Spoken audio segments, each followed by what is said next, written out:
Hello guys, good morning. Text ko lang yung nakita ko na bato dito lang sa aming bakod.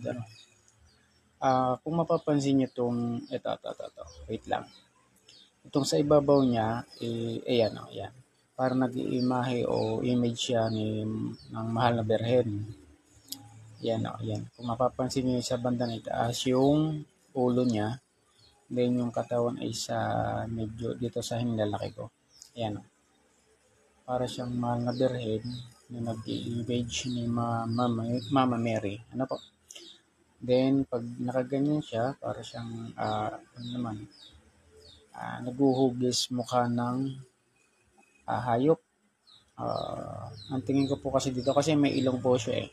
May ilong and mata. Wait lang po, yan, isa-side ko lang.